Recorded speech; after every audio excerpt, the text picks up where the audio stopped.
Good afternoon. This is Agrod, founder and CEO of Splinterlands. You are listening to the Town Hall. It is April 17th. It is 1 p.m. in the year 2023. It's my pleasure to be here with you today. Today might be a little bit spicy. We got a little bit of weird stuff going on, and we're going to talk about a whole bunch of different things here today. Hot topics, I imagine, are going to still be things like land. Maybe we're going to touch on some validators and pieces like that, but it's going to be a little bit of a tech heavy day. Hopefully it doesn't get too nerdy for the audience, but that's how things can go. Generally we have our show format, but this week we weren't able to be joined by Nate, so the creative brief is going to be paused. And then also young Master Chatter isn't going to be able to join us either. And unfortunately we won't have sort of a marketing update, but in general, we're going to have a pretty fun show for you today. We're going to have Matt is joining us today. We have Investigator, who's giving us kind of a little preview of the goods for tomorrow. Farpetrad is going to be here, and Weirdbeard as per usual. And then we get another special guest here with PJ, our CTO. So let's do a quick team stand up, and we'll let these guys kind of share, the highest priority thing that they want to talk about. I can see the screen. Let's go. Farp, why don't you go first? Then Matt, then Weirdbeard, then Investigator, and PJ. You guys just want to give like a 2-second discussion or a 2-second intro to what we're going to be talking about today. You want me to go first? Well, it was supposed to be Farpetrad, but he's muted somewhere. Oh. So I'm here to talk about Land 1.5 and what's coming short term as well. Sweet. All right, Matt. I'm just going to be talking about land and other features and all the stuff that we're designing for the most part. Cool. Questions. Weirdbeard. Deck B in guilds and promo cards. Okay, that's hot. Investigator. As you mentioned at the top, I'll be covering the release notes for tomorrow. And yeah, that's pretty much it. And PJ. Real quick, I'll be covering over the security event that we had happen in the breach that we had over the weekend. All right. So why don't we start with the tech talk, and we'll go kind of do a quick interview with PJ. PJ, you're the chief technology officer. Are we doomed? Is everything going to hell? Is the game over? Should we call it quits? What's going on? Absolutely, we are not doomed. Unfortunately, though, these types of incidents do happen from time to time. Because we are a large and we're a fast-growing organization, there are a lot of legacy things that kind of get left out and about. And unfortunately, that's what we fell victim to this weekend. It's a relatively small incident compared to the scheme of things, but I can just briefly describe what happened and give you guys some insight as to what you have probably already noticed. But over the weekend, we lost 6 million SPS and 8 million DEC to a couple of compromised wallets that are what we considered our old wallets. They're not wallets that are really used for anything anymore. It's basically to make markets and help us manage our bridges between independent chains that we onboard and offboard through Hive. In that, it actually wasn't our own security that was breached. It was our third-party services that was actually compromised. And unfortunately, it did have an effect on us. As of now, though, it's less than 10 wallets in total. It looks like most of the value that was in those wallets has already been extracted and hit the markets. You can actually see on the Binance Smart Chain scan the exit of funds. You can see the swap transaction. You can see the initiation from the swap transaction that happens. But unfortunately, there's not a whole lot that we can do to recover these funds at the moment. But that being said, though, it is a relatively small amount. These are old accounts that were used pre-TerraBlock. So we have a third party that now manages most of this stuff for us. These are accounts that we used to manage back in the day. And it looks like overall the value's somewhere floating around $180,000 to $195,000 of total funds that were affected. In order to stop that, though, what we did was we go through and review all the compromised wallets. We look at all the different chains that those wallets sit on. If you guys are familiar with how keychains use, they'll have a seed phrase that's tied to them, but then you can have multiple accounts under the same seed phrase. we need to go through and make sure that all of the sub accounts of each seed phrase is also, that all the permissions and all the value that's in those wallets has been removed, and just shutting down any other services that may be tied to any of the legacy infrastructure that we have. Do you think this is going to impact the game currently? Is there anything about kind of active wallets that are currently in use that are impacted or affected? No, I mean, it just means that we go through again and reevaluate our security protocol for this type of incident. Unfortunately, the damage is already done here. Well, that's good. And the funds have hit the market. They were basically swapped directly out of the wallet. So there's not much we can do beyond that. But you will see, again, it is always priority for us to review our security policies and see how this stuff slips through the cracks. But unfortunately, we don't catch them all, and this is one of those instances. Going forward, do you think that there's major problems still looming? Do you think that the worst is behind us? What's your take on, just is the system safe and secure now, or are we bracing for more impact? No, we should be good. I mean, these are all third-party services that lead to old bridge accounts. And so now that we're aware of what's going on, and we think we've tracked down the source of where the actual breach came from. I'm not going to disclose too much information because we still have some security review that we have to do. But we're pretty sure where we know it came from. We know it was affected. We know how it affects the overall scheme of the system itself. I don't think we're going to have any problems stemming from this beyond what's already happened. And it looks like all the value that could be extracted has already been extracted from those wallets. One constant fear is that it's a disgruntled former employee. Is that a theory that you are lending to, or is that just kind of like old wives' tale kind of stuff? I mean, there's a bullet point list of things that we have to assume, right? That is definitely one of the things that we have to assume, but assumptions don't get us anywhere. Really what needs to happen is we have to look at all of the things that were compromised, what they all have in relationship to one another.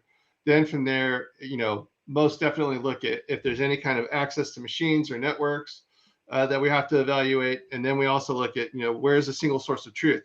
Is there any kind of third-party services that are utilizing these? Because sometimes you have to load in wallets with, keyword phrases for certain activities if you're using third-party services. Unfortunately, that's where we think a lot of this happened, was in a third-party service provider that we utilize. And it looks like they were breached back in March. So it just was a matter of time before something happened. And, now that we know this is where we believe the source of the breach came from, we have to manage it through confirmation. I see there's some questions about tracking the wallets on chain. Absolutely. EVM chains, so Ethereum virtual machine chains, have all the contract information available in transaction logs. You can see the swap that happened. So it's just a matter of looking at how it was called. Unfortunately, if they had the keys or the seed phrases to the wallet, it's going to come from the actual initiated wallet or the owner address. So that doesn't help us very much, but there is some forensics that can be done for sure.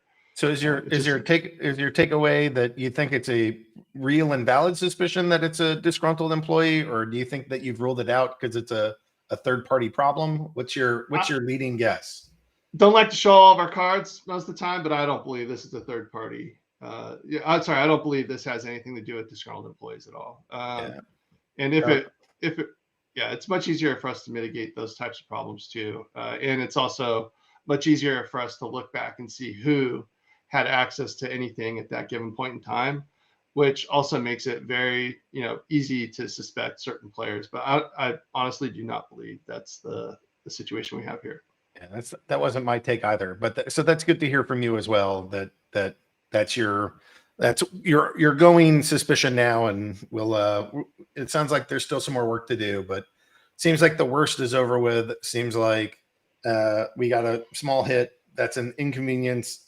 But the show must go on. It's not like this is stopping the business, or doesn't even sound like we're going to have downtime because of it. So truly, it could have been a lot worse. And I'm grateful that we're still able to operate and things are more or less unchanged from where they were before it happened. Absolutely. Such is the nature of the beast, though, of crypto, right? Like we have to be very careful about everything that happens and aware at all times, situationally. But yes, most definitely. All right. Well, I don't want to hold you up, PJ. I know you got a ton of things that you got to do. Thanks for taking a couple minutes to go talk to the players, talk to the crew, and just give them your assessment too, because I think that'll help help this community. So Thanks for having me on, Aggie. I appreciate it. awesome. Let's hop over Take to Investigator and let's go see what's on the docket, what's actually happening in the release. And Investigator, it's great to see you again. Thanks for all the hard work that you do, kind of keeping the servers running. Maybe this has impacted you a little bit too, and I'm sure that's inconvenient right before a big release. But what's on the docket for tomorrow, and how are you feeling about it? Well, tomorrow feels like a quieter release, though I guess coming off of Land 1.0, most releases are probably going to be quieter, feel like quieter releases for a little bit. The big items coming up for tomorrow, we are moving the other items page over to the tech modernization client. So anything that's titles or tokens that are not cards.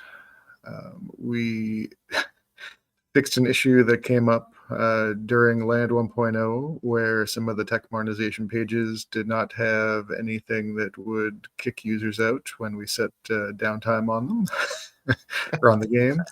So there were people trying to claim plots while we were trying to patch in claim it or trying to survey their plots while we were still like loading the code. Just didn't work for them. But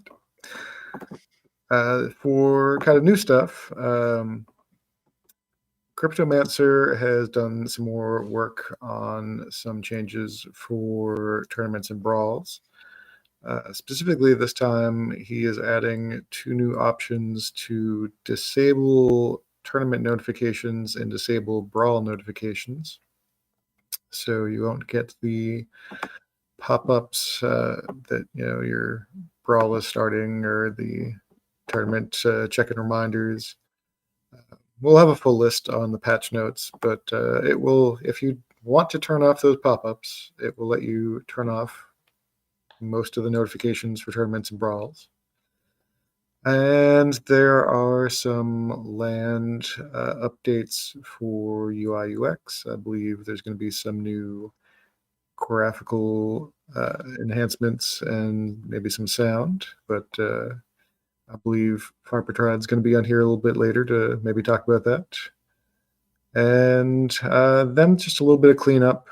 We combined the DEC SPS liquidity pools into one display on the liquidity pool page. It used to make more sense when there was a split rewards between DEC and SPS as different reward types. Now that they're both giving SPS, it makes more sense just to display them together. And there was some cleanup of textual items where we were saying card additions instead of card sets, because we've kind of gone over to a different naming convention, and some other cleanup we found, inappropriate listings of like potion uses that are no longer quite accurate. And yeah, that is what is on the docket for tomorrow. That doesn't sound too exhaustive or too bad. It sounds like an easier week. I guess I want to try to keep a running tally. How many more? Like, are we planning on doing the what did you call it? The tech modernization for the battles anytime soon? Do you know where that kind of fits into the roadmap and plan?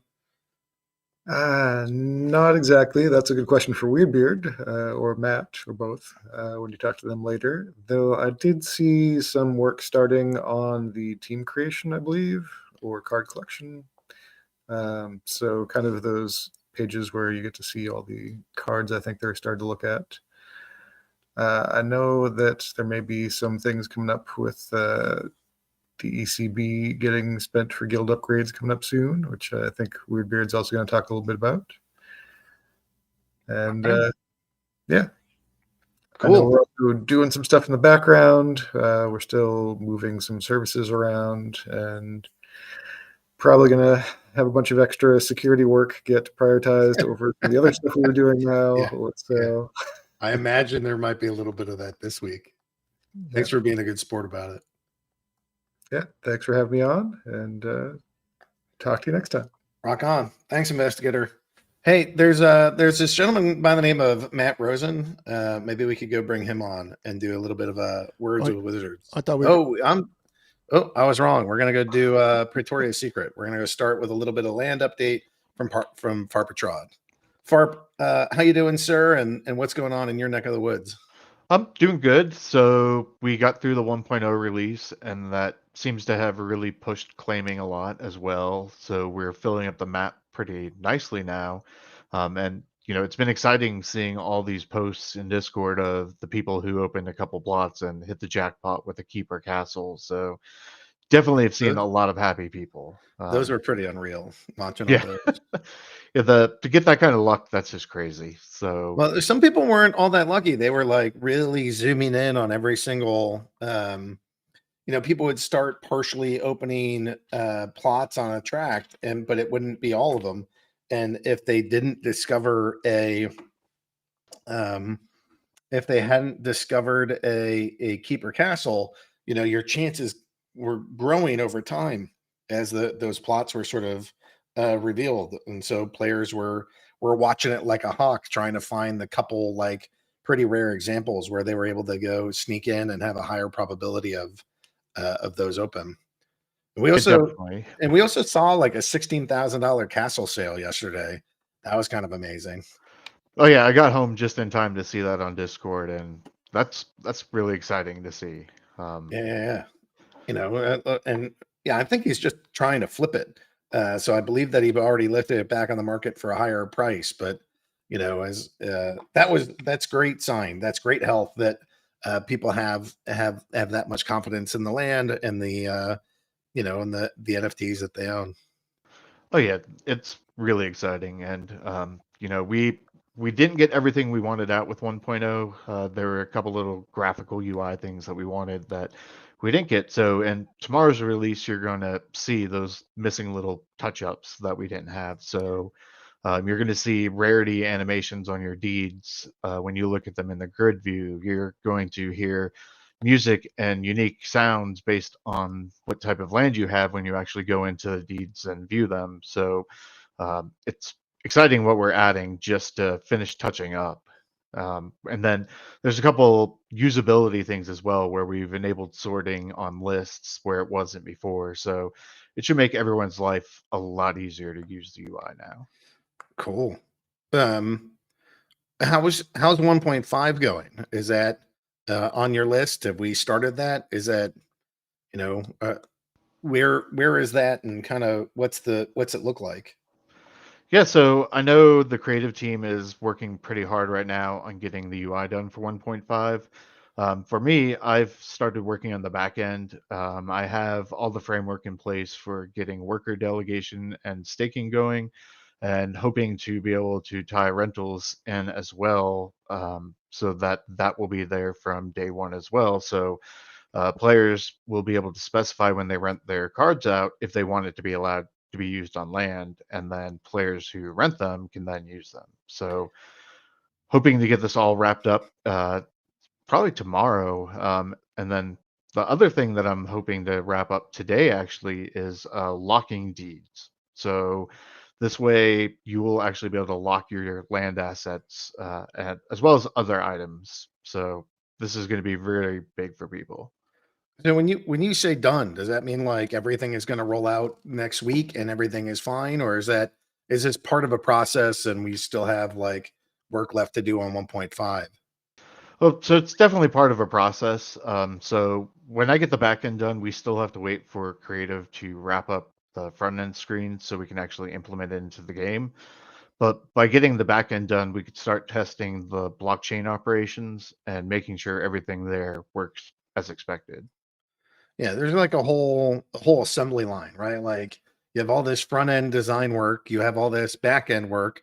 Eventually you have to kind of wire up the front end to the back end, and then you have a ton of testing.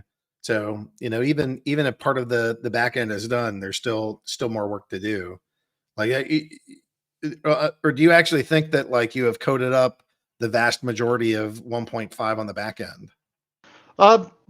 I wouldn't say the vast majority, because there's still a lot to do, but this staking workers piece is a giant piece of the puzzle. So getting this done means that there's just a lot less work to do. Cool. Um, well, certainly looking forward to kind of like diving through that. Is there one part of this that you think is, now that the worker piece is done, like what's the next hardest thing to code, or i- are there things that are like giant unknowns, or is this just kind of like plugging through the list of things that we got? Is there anything that looks like particularly complicated or particularly tricky as we push forward? No, there's nothing too tricky coming up. Everything in the back end, we already have, similar things to it. So it's just extending existing systems to make them work for land. All right. Well, anything else you want to share about land, or anything else that you want to kind of touch on before we head over to Matt? No, I think that's all I have. All right. Well, Farp, thanks so much. I know that people have been really enjoying Land 1.0. I think they're going to dig having some of these other graphical components and sound components in the for the 1.0 in the grid view here, and keep plugging away at 1.5. I know we're all anxiously awaiting it. So thanks for your time and thanks for your work. Thank you. All right, now I gave him this intro earlier, but now it's time for the man, the myth, the legend. So happy to have my co-founder with me. Yeah, but Matt Rosen. How are things? How are you doing? And what are you excited about today? Oh, you're muted, I think. Unmute. All right, gotta remember that. Doing pretty well. Obviously, there's always stuff going on that we have to deal with and be on top of. But the main priorities for me. I mean, my focus has been almost completely on design, uh, product design. So land, guild updates, new promo card, new sets in the future, multicolored summoners and monsters and all that type of stuff. Everything we're kind of doing and designing how the game works, keeping on top of exploits and bots and ratings and rewards and all that stuff is kind of my whole life these days. I mean, that's you just kind of touched on every single aspect of the game. I guess what's lighting a fire underneath you the most right now? What's highest on your priority list? What are you working on? I mean, Lamb 1.5 is definitely highest on the priority list. And then second would be like the kind of guild updates that we're designing. We met in New York last week to kind of go over some of that. Those are the two biggest priorities. So I thought Land 1.5 was more or less decided and done. Like, are there other things that are on your brain for 1.5, or is this future into 2.0, or what part of Land is the high priority for design right now? Well, there's a lot of stuff still to do. A bunch of community members I've been discussing, have brought up some good points about the white paper, things that might need clarification or changes. Um, there's some things around like castles and keeps and the viability and the actual returns there with all the math and everything put together. There are definitely some things that we missed. And we'll update the white paper. I mean, if we're not just going to release something if it's not great, if there's a problem with it, just because that was what was initially put forward. So that's the main thing I'm working on, is going through and making sure the numbers are right and they make sense, and all that stuff. And then the second piece is actually working with the team as we design the user interfaces and then we build everything, right? So a lot of times when you get into the actual user interface design and building it, things come up that you hadn't considered, and we need to figure that stuff out, or problems come up. And so it's like kind of going to be a constant process as we work through all that. And what about this stuff that you're talking about for guilds? And is this brawls? Is it tournaments? Is it something else? Is it guild buildings? Like what do you want to share at this point around what we're doing for guilds? Yeah, it's primarily going to be around guild buildings and just like a general major guild update, which we haven't had in a super long time. We were initially talking about like a whole new concept of guild alliances, but given how, you know, which is a cool idea and concept, but given how much work we have to do and how big of a project that would be, we kind of wanted to rein it in and just do a major guild update to the existing guilds. So one of the biggest components of that we're planning to do is, instead of just simply burning DEC to upgrade guild buildings, or DECB, that is coming. I apologize, it's taken a while, but we got a lot of stuff going on. Instead of just burning them and that's it, we want to basically change it so you burn the tokens and receive some type of points, like guild points in your account for that. And then the guild points get applied to the buildings. And the reason for that kind of separation is that we want you to be able to take your guild points, or the vast majority of them, with you if you leave a guild. Because right now it's kind of a crappy situation where you might donate millions of DEC to a guild, and then they can just kick you out, or you might want to leave or whatever, and that's all gone. So it's, it kind of makes a lot of people that I've talked to at least hesitant to donate too much to a guild if they're not like certain they're going to be around in that guild forever. So the concept is, similar. You still burn DEC or DECB. You get these guild contribution points that you can use to upgrade the buildings at a 1-for-1 ratio. But then if you leave the guild or you're kicked out of the guild, we're thinking you take like 90% of those contribution points with you. So if you join another guild, you can apply those to the other guild, and it's sort of like you're even more valuable as a guild member because you have a lot of contribution. So you don't have to worry about like, oh, this guild, they're kind of jerks and they might kick me out. It's okay. You can still contribute and you still take most of that with you when you leave. If you take it with you, what happens to the guild? So like, if you're my guildmate and you're supplying 1 million DEC to a building and I kick you out because I'm some terrible tyrant, what happens to that 1 million DEC? Does my building evaporate? Does it go away? Do you get it all? Like, what's that look like? Yeah, so we're thinking, 90% currently would go with the person who was kicked out of the guild. And then whatever buildings they had contributed that to might drop down in level, because those contribution points, those DEC, are no longer part of it. So the other guild members would lose whatever benefits they were gaining from that building,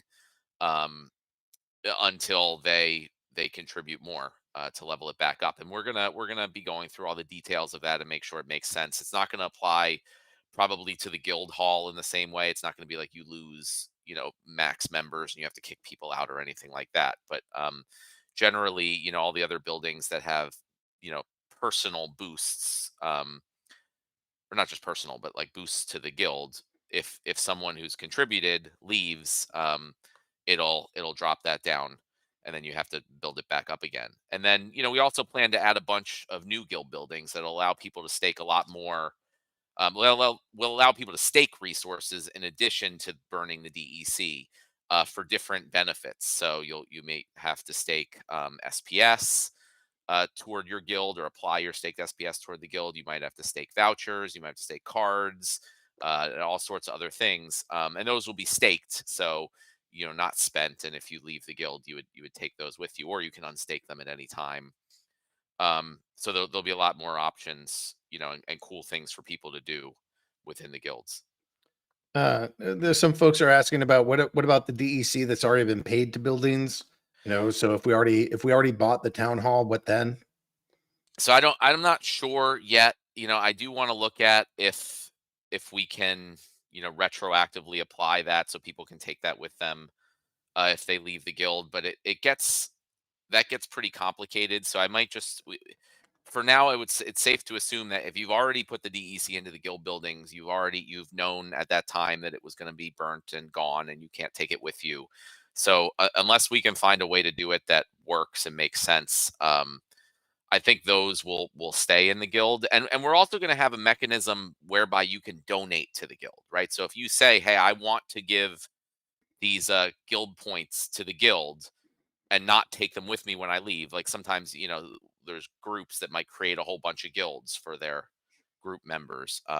You could do that too. So you can indicate when you burn, or when you apply the guild points, like that you want to donate it to the guild and it doesn't go with you. Okay. Are there other aspects that you want to talk about for guilds, or other design pieces that are high on your list? I mean, that's the high level that we want to do. We want to also have some integration with land for 1.5 potentially, and then a lot more for 2.0 and beyond. We also are going to try to do a bunch of like quality of life changes for guilds as a part of this. I mean, there was already the like messages list where you can see guild invites and things like that. We want to add some things that I know a lot of players have asked for, a way to kick out old guild leaders that are no longer active, and just different quality of life things that people have been asking for. We hope to get in with this project. Yeah, how do you think how might that work, right? How do you kick out do you have a mechanism in mind for how you kick out a leader? Yeah, there's a bunch of ways. I mean, one, it's we can have just an inactivity period. So if there's a leader who's been inactive for a certain amount of time, then it can go, it can we can make some mechanisms where there could either be some type of vote, or it could just fall back to the next person that has been active, or various different ways. So we haven't like come up with the details for that yet, and we're open to feedback and suggestions, but we want to do those things as part of this. And maybe it would be something that each guild could choose. I mean, it doesn't really help the ones that are in the current problem, but if there's more than one method by which that works, guilds could potentially choose what way it works like. Yeah, we always want to balance the amount of work things take with what the the value it brings, right? So I think if we can do something that's like minimal work and solves the problem for like 99% of cases, that's probably my inclination, and we focus our resources elsewhere. But Okay. that's open to the what the community wants to do there. Um, so do you want to talk validators at all? Is that on your brain? Is that something that you want to Yeah, I bring mean to light? that's always a real important thing that kind of gets in the background because it's not as exciting, I get, as land and guilds and all this stuff. But it's a super super important thing for the entire ecosystem and the decentralization of the project. It's we've had a bit of a delay in validators because our main developer who's working on it is on an extended vacation for a little while. But the good news is that like it's all done, it's all coded, and it's being tested, and most of the bugs have been sorted out. So we're just waiting for him to be back in order to release it. And the first release is going to be basically what we call a private net release, which is where we are going to run the validator software in production, and so it'll switch over to the validator code actually handling all SPS voucher license transactions on in production in the website, and anyone who does those transactions will actually be interacting with the validator software. And then as soon as that's working, then we just make it open source, and then anyone else can independently run it. So that'll be the next step. We're looking at probably June for that first private net part to happen, and that seems pretty actually like set in stone. Like we can actually hit it at this point. In the meantime, some of the features we were waiting on for validators, the main one was SPS delegation. So we're no longer going to be waiting for that. We're just going to basically essentially build it twice. So SPS delegation is actually going to be released pretty soon, I think, probably within the next couple weeks, which will allow you to take your staked SPS and apply it to other accounts, which right now is not all that useful. But we're going to take that and build on it because we want to replace collection power with staked SPS requirements ultimately. So in order to move up into different leagues or get the rewards that you need in different leagues, you'll need to have a certain amount of SPS staked in your account or delegated to you from another account, and that'll open up SPS delegation markets and rentals and all these type of things. And then I mentioned we want to do stuff like that for guilds also.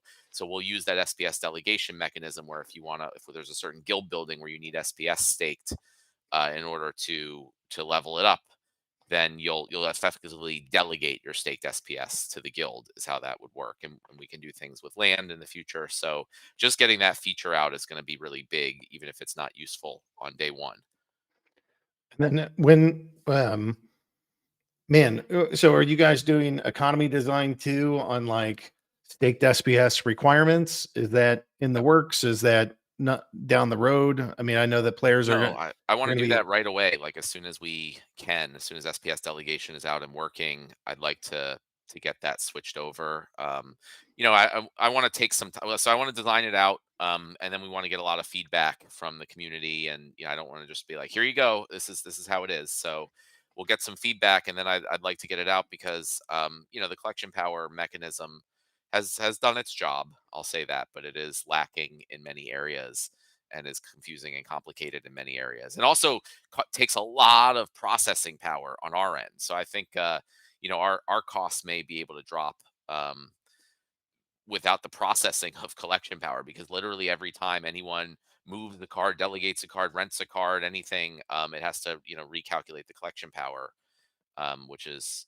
that's been buggy also. So I'm very excited to kind of rip that out and get a better mechanism for it. Um, yeah, there's a ton of stuff. Are there other things that are on your brain? We got validators, we got land, we have guilds. What other pieces are um, on the roadmap for you, or are you seeing as like what's in your crosshairs?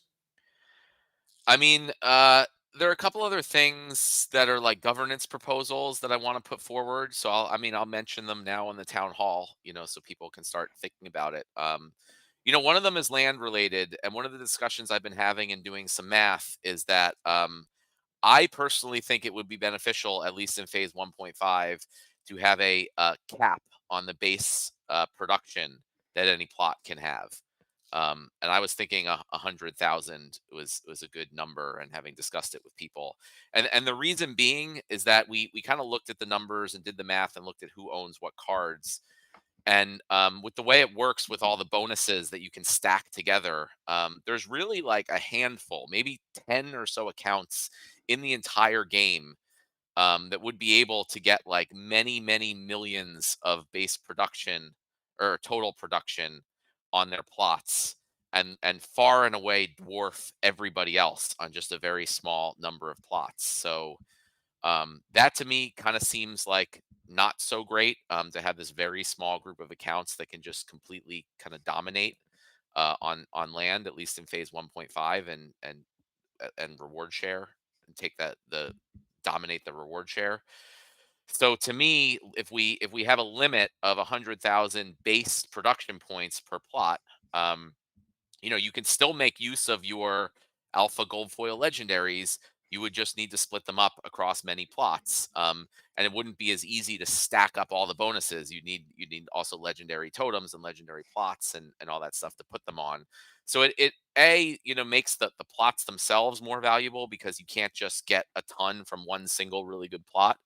You need to spread it out. It still leaves the cards having value, and it kind of makes it a little bit more of an even playing field for everybody. I mean, we always want it to be the case where people who have the old, very rare and expensive assets get the rewards for them, but I don't think it should be a case where those rewards are incredibly outsized. And I think that would be the case here. So I do plan to personally submit a governance proposal for that. It's not something I thought we should just go ahead and just change, because I know people may have made uh, economic decisions based on the initial white paper. But to me, in my opinion, that was a mistake that I made, or we made, in designing the white paper. And I think it's better to fix it rather than just leave it, because that's what was initially proposed. So look forward to that proposal coming soon. Another proposal I'd like to make is not land related, but I did personally want to revisit the old proposal that was not accepted, of selling Riftwatcher packs for DEC. I think we are Love really this. I think we're very close to this turning point in the entire ecosystem, which was designed with this whole SPS burning mechanism, DEC, being backed by products. And it's very lumpy right now. We'll have an event, we'll have a land release, we'll have a promo card, we'll have something that gets a lot of people to spend DEC, and the price will spike up, and then there's this big like lull between. And I think we really need sort of a constant product sales and ongoing things for DEC, that burn DEC specifically. So I think now that DEC is getting up closer to the intended value, there's not as big a discount. If we were to price the Riftwatcher packs in DEC now, so hopefully that concern is less. But to me, I just think that that can really help push us over this breaking point where the whole uh, flywheel effect that we've been building and designing for can start to happen. So if the community still doesn't want it, then that's fine, and it won't happen. But to me, like I think anyone who's an SPS holder should want that very significantly, because you can still purchase the packs with $5 worth of SPS. You can sell the SPS for DEC and buy it that way, or you can burn the SPS for DEC if the DEC price is too high. Um, but just having that constant ability to purchase things for DEC and at a discount if the price drops can really, I think, get us to that point where DEC starts trading at or over peg constantly, which then starts to lead to significant SPS burning, which gets that price going up. And then it starts this whole, again, flywheel effect, So, which can turn things around. well, so I got a little bit confused. So help me figure this out. So in the future, if your proposal passes and I go onto the shop page, can I continue to buy a Rift Watcher pack for $5 worth of SPS? What I was planning to propose would be no, it would only be DEC. But what I was saying is you can relatively easily convert SPS to DEC. Okay. And then if I bought it with DEC, would those funds go to the DAO or would they be burned? Uh, I am planning to propose that they would all be burned. And the reason is because the DAO already earns SPS and it continues to earn SPS on a regular basis. So the whole concept of this mechanism is that the DEC is burned, which leads to increased SPS price, and that's how the DAO benefits. Ultimately, if the DEC is sent to the DAO, then if the DAO would ever want to use it, they would need to sell it, um, which is effectively like not that much different than selling SPS anyway, as far as the whole mechanism is set up. So the way it's intended to work is that DEC would be spent for pretty much all products, and the DEC would be burned. And one of the real benefits actually is the stable pricing. I mean, that's why we have DEC and why it works this way. Like right now, I know for a fact, like myself and a number of other people I've talked to are like, well, I don't want to buy Rift Watcher packs now because I believe SPS is going to go up in price and I could spend a heck of a lot less in the future. So there's a lot fewer Rift Watcher packs being sold, I think, than there could be. And that's bad for the DAO. And that's because it's priced in a volatile token. And that people expect will appreciate. So the whole concept is if you price it in a token that people do not expect will appreciate because it's designed not to appreciate in value, then there's no hesitance in buying the packs. And you kind of get the best of both worlds. Your SPS, in theory, can go up, and you don't have to worry about spending it. You can trade it for DEC if you want. So ultimately, I plan to propose it again. I plan to make my case for it. It's up to the community. So obviously, we respect their decision. But I've been working for a long time trying to get this whole ecosystem designed in this way to work this way. And I feel like we're close to hitting that point where it all clicks. So it would be frustrating to me for that part to still not be built the right way, in my opinion. There still seems like there's some questions about what you mean going back to land. So I guess I should say, this proposal, the one that you just described for like how you would purchase Rift Watchers, I'm 100% in favor of. That's amazing. I think that's one of the best things that we could be doing in this game, bar none. That said, there are some questions that seem to be out there around the 100,000 cap that you're describing. So could you, if your proposal passed, can you kind of describe how would that work? Is it, I put my monsters, I put my title, I put my totem, and it's, let's say it's up to 150,000 PP or production points. Would that nerf it? Would that lower it? Would it never be allowed to get to that? Is it a cap, or what does it work like in your vision if the proposal passes? Yeah, the cap would be on base production. So before totems and plot rarity and all that stuff applies, before any of the boosts or bonuses apply. So it would be basically like if you had one max level gold foil legendary alpha card. I think I said all the right things. Like the the max possible card you could get. It's 100,000 production, right? So if you have one of those on a plot, basically like you could still add more cards on the plot, but it wouldn't like your production, you would hit that cap. So you would only need one card on that plot to hit the cap, and you could use other cards on other plots.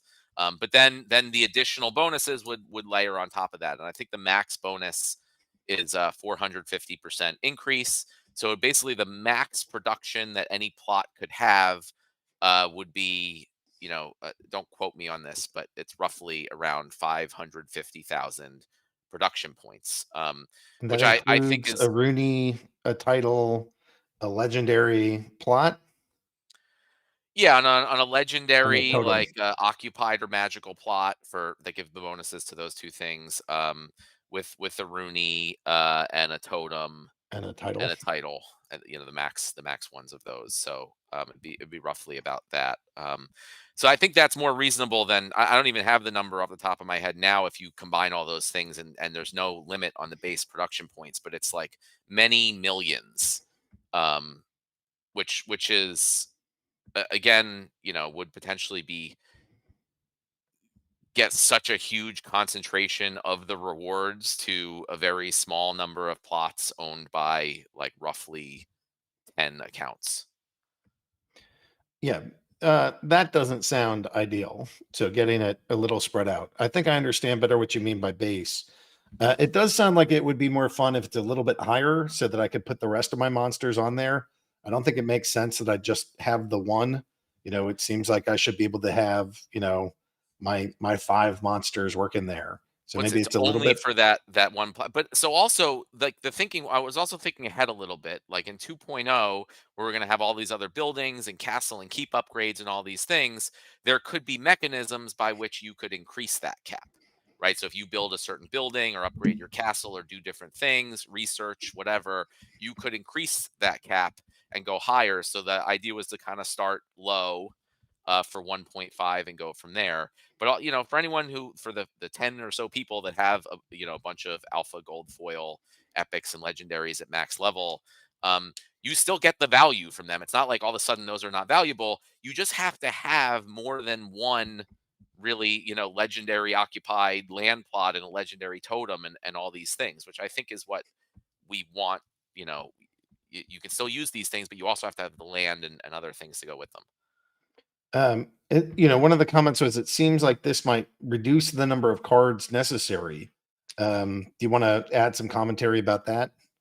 I mean, yes, technically it would reduce, but like if you guys look at the actual numbers of cards that are anywhere near that cap, it's like you can count them on your hands. So yes, it might reduce the number of cards necessary in like the double digits in total. It makes no actual effect like overall in the scheme of things when we're talking millions of cards here. Like that's one of the things I actually hadn't considered and looked at in detail when we initially made this white paper and these numbers. I didn't actually know how few of these cards there were in the game. And that's, that's why it was overlooked. I can tell you it's nice to own 3 of the 17 gold foil alpha lightning dragons. And at some point I'm going to have to combine them. So it's going to be 3 of 14 or 1 Yeah, of I mean, 14? I myself would only be able to hit the cap with a single card, I think on one plot. I think that's it. And the other, I might be able on a few others to hit it with like a couple cards, but not that much. And I consider myself one of the larger holders, although definitely not the largest by any means. So yeah, I mean, I would benefit personally, right? If this didn't happen, if we went with the current design, right? I would be one of the handful of people who could really stack up everything and get huge bonuses. Obviously I don't design for myself. I want the whole project to be well balanced for everybody, because that'll ultimately give the most value to everybody. But yeah, so I plan to put up the proposal and make my case. If it passes, it passes. If it doesn't, it doesn't. And we'll go from there. Well, that covered a lot of topics. Is there anything else that you want to kind of put on the plate or put out in public today? I don't know if that was a lot. So let's call it on that one, and we can get to questions later. Other than that, there's really not much going on in the world of design for the game. That's, other than that, it's just pretty calm and chill. All right, Matt. Well, thanks for coming on. Thanks for kind of keeping us abreast of all the design work that's happening and all the different parts that are building here, and excited to see what we put forward. I know that we talked about a range of topics. I know that there's a couple things that we didn't hit on today that are in the works too, and excited to see where all that stuff goes. So let's go bring on Weirdbeard and have a little chat with Weirdbeard and see what's going on in his neck of the woods. Thanks, Matt. Ron. There we go. You gotta poke the clown. Poke the clown. Clown, we gotta change screens. All right, Weirdbeard. Other than what Matt talked about, is there anything else going on, or is that are there maybe some other developments that are happening that we've paused to let you describe? There's lots of stuff.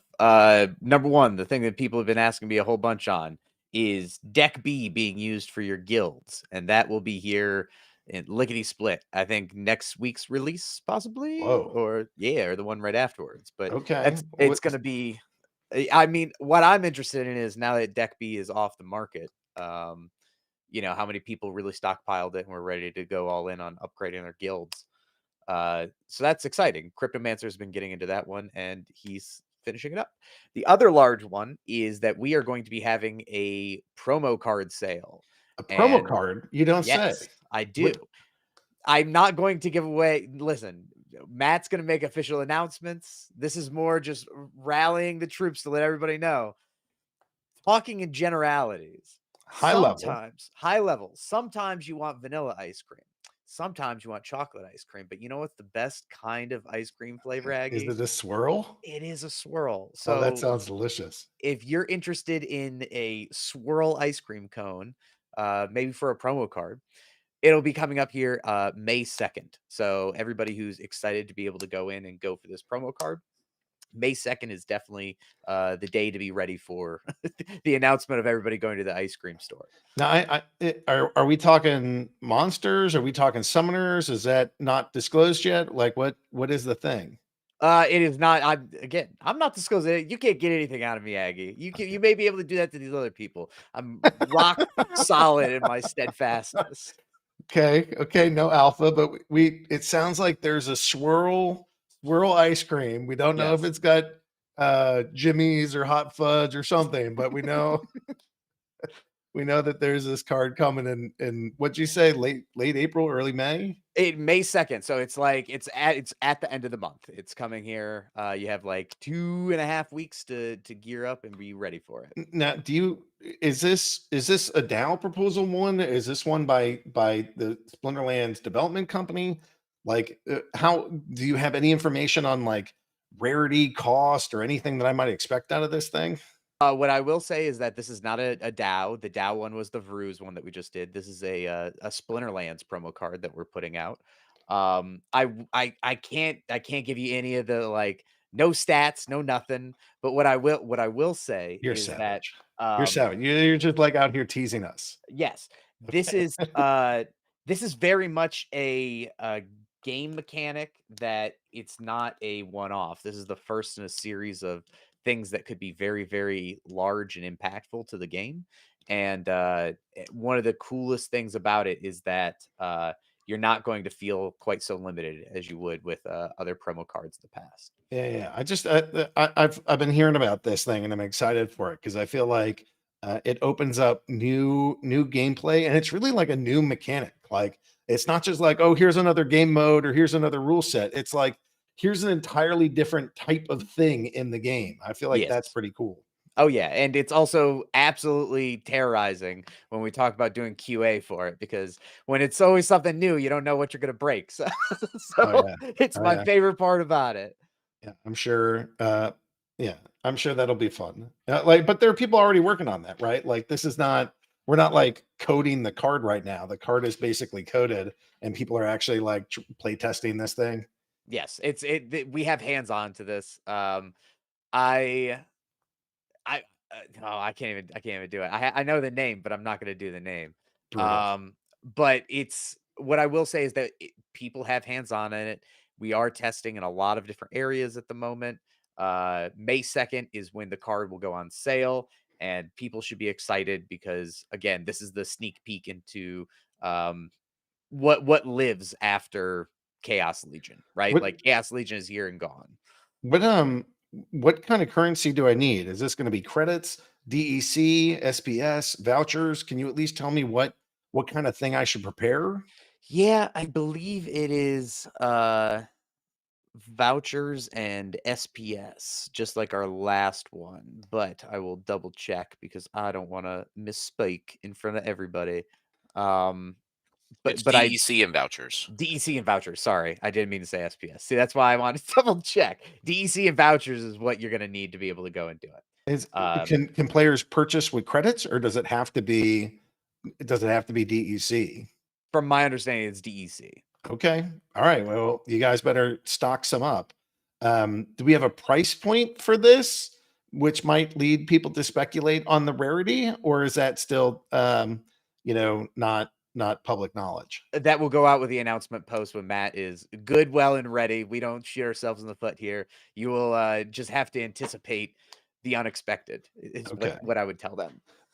But in general, I'm going to want some DEC and some vouchers in Yes. my treasury, in my wallet, if I want to go hop in on this promo card. Correct. And again, one of the other things that you have to take into account when doing this is that this promo card is going to be something that we always like to make it so that it's not just a black card, right? Like you can't put out a promo card and have it sort of fall on its face. It's a promo. You're doing a whole shop page for it and everything like that. You wouldn't do that for Gargoyle Lion. So now you need to be able to. Why you got to hate on the lion? I just do not I like got that like card. 500 of those, and Don't like it. you just crapped on one of my number one cards by number. It's a shame. Like these cards we always want to make sure are special and exciting. So that's my biggest thing is that we like to take these promo cards and use them as an opportunity to like do something different, do something new. It's not just run of the mill, same old, same old. Okay. Yeah. Are you have you gotten yourself like a month supply of sedatives yet? Because June is beginning to sound terrifying. Oh, it's Right? the worst. So Matt was talking about Validator Private Net. I know that the tower defense stuff is aiming sometime around June. Correct. We have like maybe land 1.5 then. Maybe that's too early, but that's kind of like one of the initial targets around then. It just sounds like everything is coalescing around June, and that Yes. it feels a little terrifying, frankly. Are you prepped for this? Okay, here's how I mitigate the anxiety and stress that comes along with June because we right now like I am in a bit of like I have my office and that's where I work and everything like that. I'm locked in here right now because we're hitting the sprint on so many things towards June that I see June as the end culmination of like a whole bunch of stuff finally coming to an end, which then opens up to green wide pastures and all the wonderful things that we're looking at and able to do after we get through June. So like you just got to eat your own dog food, get through it, be good with the process, and then be ready for what we start on in June because that's the stuff that gives me energy because we're not there yet. So it's still nice to think about. You know what I mean? Like once you get into it, you start doing it, then it sucks. But like now I'm dreaming about that, and we just have to like get through and deliver because it's not just like you said. It's validators, it's tower defense, it's land 1.5, it's a lot of updates that we have for like the guild stuff that Matt was just talking about. We also have some of the other things that we're working on as far as mini set that we're looking at sometime before June as well. Like right leading up into that. So like that's our on ramp is a whole mini set of cards. So yeah, there's a lot of things coming down the pipeline right now. Yeah, I'm hoping that I can finalize that contract this week. I'm not positive for that mini set stuff, but I think that studio thing is actually going to happen. So no promises. It's not inked yet, but that's at least what I'm working on. So we'll see. But honestly, I don't think I can target June anymore. If I add one more thing, it's like you and Matt and the entire product team should strangle me, and fairly so. you know. Either that or the Bitcoin hits 50,000 and we just hire 5 more developers and then we're golden. And then you just keep going. It would just pile on more things. Why stop now? We're already working on like 4 or 5. Why not work on 10 simultaneously? Yeah, I mean, like, because I did to not put too fine a point of it. June after June opens up and you get the staking on land 1.5 out there, it allows you to back off and like Yeah. you get to go hang out and do whatever else other stuff you want to.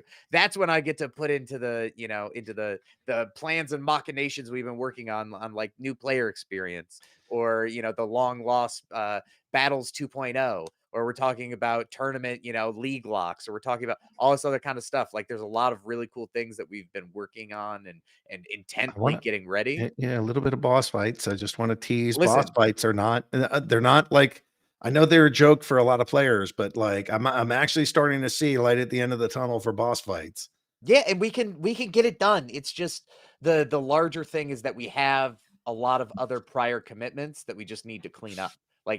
We need to take care of our stuff that is outstanding, because if we start on another project, it's going to be another thing that's just like hanging out half done here. And one of the main things I always stress to the team is we're going to do, if I had my way, we'd do one project at a time, do it front to tail, and be done and have a really good release with it. So, we're moving towards being able to release better, more coherent, and like quicker ending projects when we get in there and get under the hood.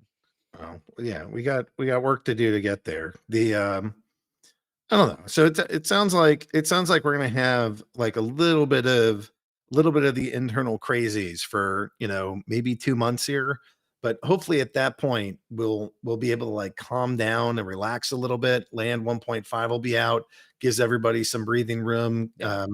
Maybe you can even get like, I have a dream, and my dream is that you can actually put like backlog work into the, not like brand new projects that me and Matt are like, hey, let's go do this now, but like actual things that we probably should have done a couple weeks ago.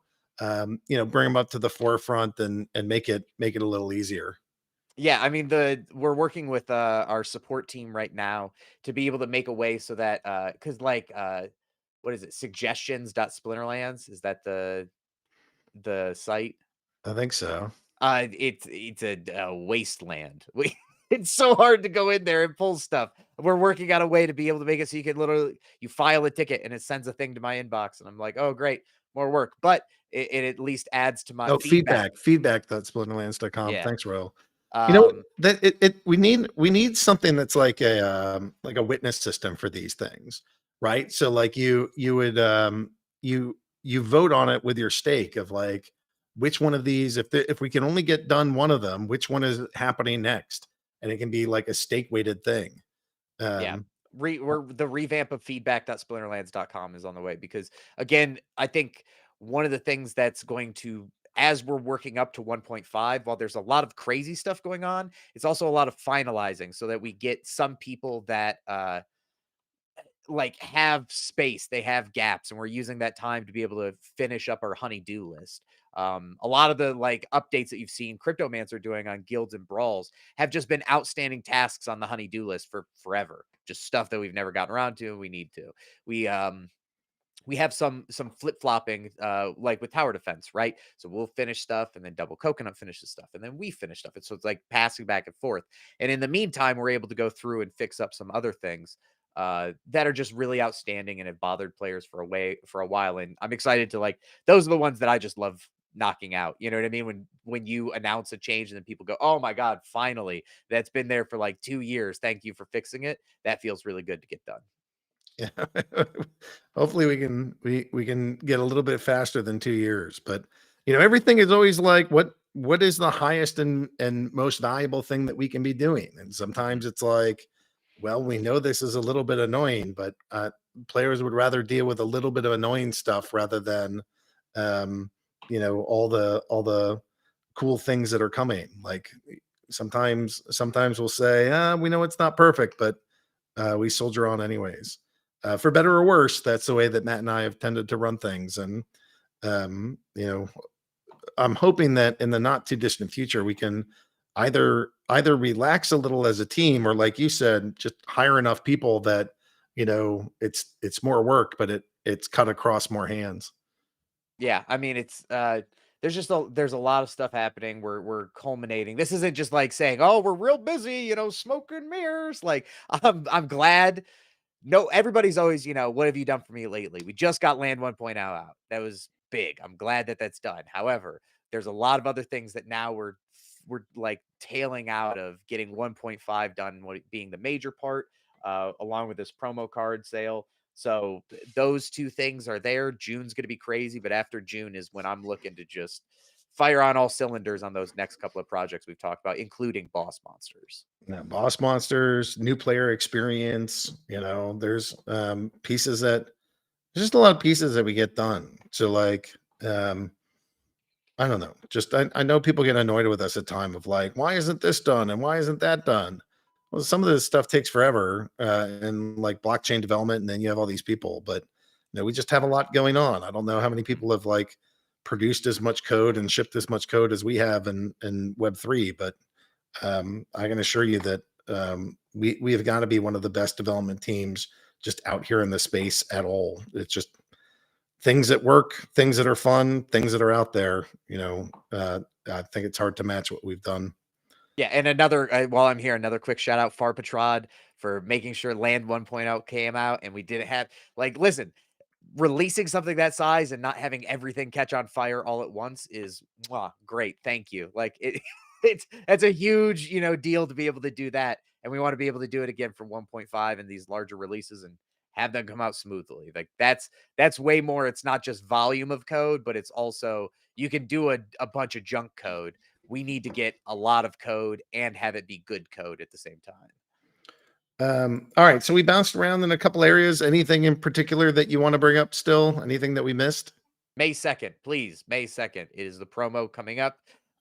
We also will have an announcement next week for for a new Splinterlands Gladiator Open Tournament series in conjunction with Nifty Arcade and some extra prizing that they're bringing your way. So if you've ever wanted to compete with a high level deck, this open tournament next week is going to be pretty great.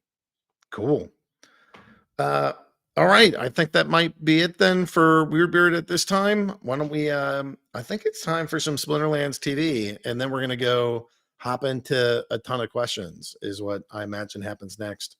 So thanks, Weirdbeard, and welcome the world's favorite clown, the one, the only Mr. Ron Dawn. Oh, I'm not a clown. I'm the whole circus. Oh, these are bold words, sir. Oh, so I know we only get Matt once a month, and yeah, so we're going to try to make this quick, but we have 2 clips of the week because we missed last week. We have 2 weeks worth of town hall shout outs. You want to get those out of the way real quick? Oh, goodness. All right. We got Dr. Alistair. Thank you, Dr. Alistair. Brazen Blake, Butt Ups, which I don't think is Boot Tops. Jobby Saints again, third Jobby Saints, and he went for the Quattro. He's Jobby Saints 4 times. We got Deju, Babarang, Ghostly BG, Mumpoles, Sec2 Raider, Musical Man. And I just, just keep in mind, guys, these are folks that are sitting here and watching and streaming with us on Splinterlands TV. This one is the guy that took the cake, Cray Mundry,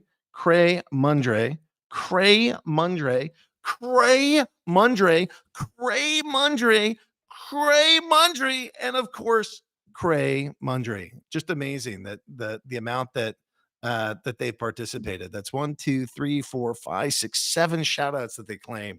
I mean, that is a ton, just an absolute ton of Splinterlands TV that they're watching with us. We got Howie the Scanner. We got Shallow, Eucliffiel, Larkin, 360, Bang Smith, Jobby Saints again, Giabazi, Dr. Rock, Musical Man, That's Deju DJ Rock. again, Ode Krieger, Crypto Ace, Solving Chaos, Yummy T Kudase Uwu, and Shipek, Shika Phantom, Onjing, and Silent Triot. Like that's a lot. That's a lot of people. I know that's 2 weeks, but that's a lot of people. And just like shout out to Craig Mundry. That's amazing. Just seven shout outs. I don't even know how many hours that is, but that is a lot of watching. I love that you pronounced the ooh. What is it? What does ooh stand for? I've seen it. I think it's more of like a face, like an anime kind of. Like okay. I see it a lot, like in reference to anime. I really don't know. I'm out of the loop myself. So, Well, I'm a boomer. What do you expect out of me? but I don't think it's ever been pronounced. So Okay. So you have clips of the week. What do you want to show today, Ron? Well, first of all, we had Holazor get the most excited he's ever gotten on any of his streams ever, and maybe even the most excited in his entire life. I haven't been around his entire life, so I can't tell you for sure. But he pulled something really cool while looking through his land, and All right, let's see it. we've got it up. Here we go. Very cold place here in the Roaring Twenties, apparently. Oh, did we get the... We got the castle, Matt. We got the castle in our guild plots. We are the kings of Region 29. Holy crap. We didn't expect that, did we, Matt? I'm speechless. Just squealed like a little girl. Oh, so yeah, Matt squealed like a little girl. Holazor was speechless. Now, Region 29, you've got some plots in Region 29, don't you? I don't think so. I might have picked up some random ones, but I am primarily built in 63, 64, and 65. Okay, I just wanted to let you know that you're not getting a castle there if you do have. Yeah, that's fine. I'm a sentinel. I have a castle of my own. I'm okay. I don't need to take the Region 29 castle. That's fine. Other people can have one. And then we've got one more. This one comes from Venat Boys. He we do all these giveaways. We've been giving away tons of bruises this month, and I mean, people, last time we were giving away everything from a gold foil. Last month we gave everything from a gold foil llama down to like gargoyle scrappers, and everything in between. But there was a lot of hit and miss where people were like, there was entire streams where 5 cards are given away, and it was like a total of 10 cents worth of cards. And some people were mad about that. Well, not mad, but it does kind of suck to be a winner and then get a 1 cent card. So this month we decided to make it very ruse heavy, and the worst thing you can actually win is a ruse this month. Tons of those have been given away, but there's been some really good prizes besides that, and this is one of them. You are my last winner, Javid Saints. Let's gonna see. Tengo que reportar el regalo de Deimofobos. Wow, another gold summoner. I can't believe that. Another gold summoner. Immortalis. Oh, try to get back. There we go. That was pretty awesome. Yeah. So that was an Immortalis that was given away. We've been giving away tons of awesome stuff. There's gold foil legendary summoners. There's regular foil legendary summoners. There's regular foil legendaries. Tons of bruises, gold foil bruises, all this month, Ape in April. Check it out on Splinterlands TV. Pretty sweet. Ron, we're okay. Do you anything you want to share about just how Splinterlands TV is going in general, and just what are people doing over there? It's been going great. I got to say, I'm really proud of the team. They've been working extra hard on making it and making sure that we're live 24/7. Our time streaming is getting super close to like a complete month at a time, and I'm just amazed that we're able to pull it off. Because I mean, on top of if you just imagine what can go wrong with streaming, it's live, it's happening right now. You know, in your computer, your internet connection, the power, you know, your family, friends, like a million different things can go wrong, and we are still pulling off almost 100% uptime on Splinterlands TV. It's been going great. I still haven't applied for a partner again for a second time. After talking to some people, they're going to want to see a little bit of time with a nice audience size. So I'm going to wait and not try to push the luck on it. Try to make sure that we get it this next time. And you know, there's a lot of stuff coming in the pipeline. There might be something really cool coming for May. And I just got to say, we got the best streamers, we got the best audience, and it's really a great place to hang out over there on twitch.tv/Splinterlands TV. Sweet. Okay, why don't you bring on me, Matt, and I think Weirdbeard's still here potentially, and let's go answer some questions. I know that the players have a couple pages of questions here, and let's kind of plow through these. So here's some land ones. There are 3 pages of questions. It's probably 2 and just a little. Yep, 2 pages and a little. Land, if I get a magical plot and it is, say, magic fire, then is there an extra bonus for fire cards on that land? How would those cards help impact that plot? Not in phase 1.5, but in phase 2, we're actually going to get into the actual magical resource harvesting and everything. And then, yes, there would be. But in phase 1.5, no. Presently, it seems that the only thing land rarity does is impact the boosted PP. Are there plans to have the land rarity do anything else? Possibly, but I mean, that was kind of the main idea of the rarity. Was that like there are just certain, you could discover gold on a certain piece of land and there's a little bit, and you discover gold on a certain piece of land and there's a lot. So the idea of the rarity was basically there's just like more stuff there. It's like easier for, you to build buildings on, or your workers to work on, and that stuff. So that's why it mainly increases your production, but it's always possible that in future phases there can be more benefits. Will the soulbound reward cards work on land? Yes, that is the plan. Can totems be used on castles and keeps? That's a good question. I hadn't really thought through that, so I don't have an answer. But I kind of talked a little bit earlier that we may be doing a little bit of rework on how castles and keeps work to make sure that at least in phase 1.5, they're as good as they should be. And then so that might affect the totem usage. So I'd just stay tuned for that one. Can you clarify which cards can be staked to land? Owned, of course, but what about rented to me and delegated to me, for example? Yeah, we mentioned how rentals are planned to work at the end of the white paper, and we're planning for delegation to work the same. Where when you list a card for rent or when you delegate a card to someone else, you'll have to choose whether or not you want it to be able to work on land, because it's going to be subject to that 3-day like unstaking period, right? So we don't just want people delegating cards and then they get used on land, and when they go to undelegate them, they just find out, oops, I have to wait 3 days. So when you delegate or when you rent, you'll say, I want it to be able to be used for land, and then you accept that it can have that 3-day period.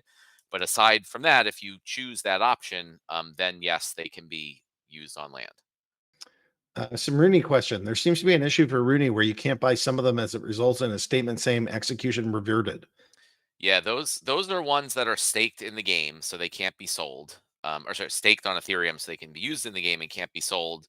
It's frustrating and annoying that that's not something apparently that OpenSea can handle, but I've been told that they can't. So as far as I know, there's nothing we can do about that, and it just kind of is annoying. I've been every now and then I'm going and looking at Rooney in general. Right now, it looks like they're the lowest floor, and maybe that's a broken floor, but it's something like 0.47 Ethereum. That's certainly better than the lowest that I saw, which was 0.15 Ethereum like a couple months back.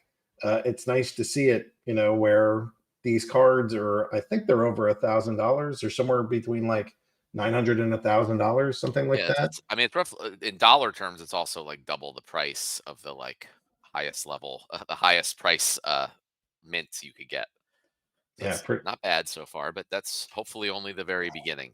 yeah. I mean, especially since the land 1.5 hasn't even gone live, so we'll see how this goes. All right. On the land white paper, the Rooney core is stated to manifest not only the Rooney, but also up to 4 other cards working with it on the same plot, and that as a result, no DEC will need to be staked to power the Rooney or the other cards working on the plot. However, it also says that plots that have both a power source and a Rooney will be able to have an extra worker for a max of 6 worker cards instead of 5. My question is, will DEC be required to be staked for the 5th worker, excluding the Rooney, or will no DEC be needed to be staked on any plot with a Rooney, regardless of whether it has a power source on it or not? That is a very good question. It's a good example of why the work is not done when the initial white paper is put out, because that we hadn't gone into that level of detail. So I don't know. I guess it would make sense that you would need DEC for that extra card because the Rooney itself is not powering it. So that's what I would go with, unless I find a reason why that doesn't work. That's hilarious. I was going the other way, but this Oh. is just me and Matt things. Like, no matter what the answer is, the two of us like have a very hard time coming. I was just going based on how I guess how it was described. Like the Rooney powers these certain other cards, and that's it. Yeah, But it's hilarious. I'm not complaining. I'm not fighting. I'm just noting that here's another example where you and I are. yeah, it's certainly not going to change the overall economics or anything yeah. either way. Yeah, tiny. Yeah, there's only 3,200 Roonies, right? So that's a pretty small number of Maybe 3,500, I think. 3,500. All right. Once Rooney is being used on land, will it be able to be played at the same time? So can you fight with it? Any card of any type that's staked on land will not be able to be used in battles. Is it possible to replicate the OpenSea Rooney page on the SPL site where we can tag list of Roonies if they are staked in game? I'm not exactly sure what this means. I think it just means like, can we build our own version of the OpenSea market page that would not have that problem mentioned in the first question in the Rooney section? And yeah, I mean, I think it's 100% possible. I don't think it's something we plan to do, but third-party websites are welcome to do that if they want. If I stake my Rooney to land, will I still be able to use it as an avatar? Yes, you will still be able to use it as an avatar. Deck B, for people who had converted all Splinterlands asset into GLG, what will be the use case to convert DECB into something convertible into GLG?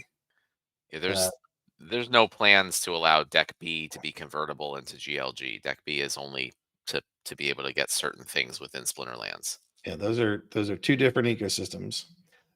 When will Deck B be usable for guild buildings? It sounded like that's in maybe here in April, potentially May. Yeah, no, that should be definitely April. Like it's maybe next week. All right. Can you confirm Deck B will allow one to purchase Gladius case stones, and if so, when? I believe so. I don't remember specifically discussing it, but if assuming Gladius the stones are burning DEC, then I see no reason why DECB shouldn't be allowed also. Here's some questions about the DAO. Can you please confirm whether the DAO is incorporated somewhere? Players have been concerned that the DAO might not have any legal shell or are finding it hard to make their own decisions about managing their own liability or risk in the absence of an official statement. You want to take that one? Yeah, I'm happy to share. There's the DAO is a legal entity. It is incorporated, and I think that answers your question. Anything do you want to add more to that, or do you think I should add more to that? No, I don't know. I mean, I don't know why there's any reason that should be secret, but I don't know. I'm not a lawyer, so. But yes, it is. I agree. It is incorporated. Yeah. Okay. Is it planned to be able to lock SPS, GLS, node license tokens like we can do with cards? They're some of the most valuable tokens in the game. Having this increased level of security would give players, investors a little more peace of mind, especially in light of the recent stolen crypto from Splinterlands. If this isn't a large undertaking, and I hope that it would be a high priority item for the team. Yes, I mean that is so. I think the first thing that is being worked on that should be done shortly is being able to lock land, and a few other items that kind of work similarly to land. But I agree. Like, I mean, at some point we need to get all of the assets lockable, which would definitely include the licenses. Why are there still cards on the rental market below 0.1 DEC? New bought or delisted cards never get rented because of the cards below 0.1 DEC still on the market. Is there anything planned to fix this? Um, is that the minimum? I don't remember off the top of my head, but we never like took out, we added a thing where cards will expire if they don't get rented within a certain period, but we didn't like Randomly click automatically like off. delist anything. So that's a separate thing that we could do. Could Splinterlands have a switch user button like League or Genesis League does? I don't Yeah, I know. think I would use that a lot. Yeah, it's handy. It's super nice. The quality of life change. So we'll get that on the backlog, and Weirdbeard can plan it when it's appropriate, but probably not in the month of June.